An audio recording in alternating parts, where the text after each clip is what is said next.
I'm going to tell you a story about an idea that's using garage sales to mobilise hundreds of thousands of people, to declutter, to connect with their neighbours, to make a bit of pocket money, and most importantly, to have a whole lot of fun. And my story starts in Bondi Beach in May of 2010. And now Bondi's my home and a truly beautiful place, except that is for all the beds and the barbecues and the lounges that people dump in the streets. And so we thought we'd try and do something about it.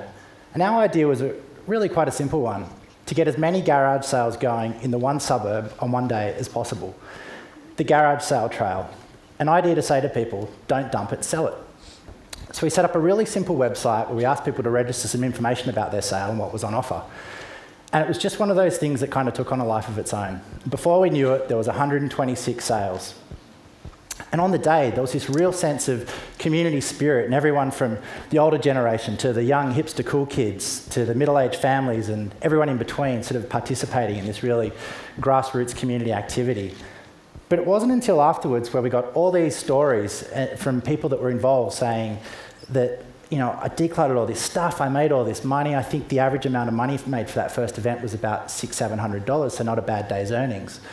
But it was the stories that people shared saying, I've lived in the same street for years and years, but never got to know my neighbours, but we became acquainted through the day, that really resonated most. And we sort of thought that if that was the only outcome, that would have made it all worthwhile. But then we started to wonder, what would happen if we could bring this to life on a bigger scale?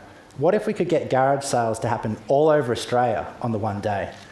We figured we could use some social tools, a bit of technology, and a bit of old school media to try and drive some involvement. And the results exceeded our wildest expectations. In 2010, there was 126 sales in Bondi.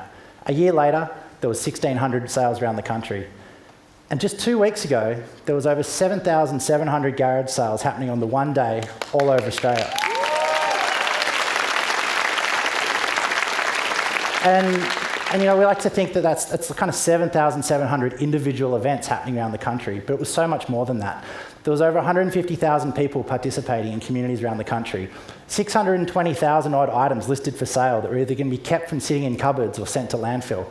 The average participant made about $400 pocket money per sale, and they said they planned to spend about 80% of that locally. About 48% of participants said they were raising money for a cause of their choice. But best of all, the average participant met about 6 new neighbourly connections. And again, all these stories that have surfaced in the last couple of weeks of people saying, you know, I've met my neighbours for the first time. One woman who wrote to us and said, now I can stop to say g'day to my neighbour when I see her walking down the street in my old set of jeans that I sold her. People have sort of made their own interpretations of what the day can be. There was a young boy for sale for $1 million up in Ballina. So many stories of artists and creatives that have held pop-up galleries in their garages, of bands performing trying to sell their merch, a certain antique bridge that we tried to sell in Sydney. One of my favourite stories was a young 8-year-old girl who had set up her primary school desk and chairs on a street in Surrey Hills and had made these beautiful handmade happy birthday cards. And I'd sort of said to her, how much are your cards? We're always short of birthday cards in our household, I'll take the lot. And she said, I made 20, they're 50 cents each and I've got 3 left. And she was so stoked. You could tell it was just her first taste of commerce and she sold out. The way people promoted their sales was really unique and interesting too. One community made a garage sale cake and had a cake cutting ceremony with their local mayor and MP. In another area, they had a garage discotheque with roller girls with hot pants that were parading all day. And in another area, a couple thought they'd dress their dog up and parade around the neighbourhood. And so what's next? Well, the Garage Sale Trail has kind of become my full-time thing.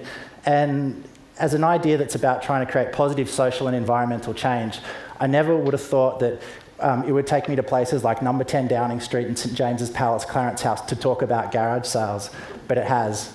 And so there you have it, an idea that's about using garage sales to help make the world a better place. Thank you.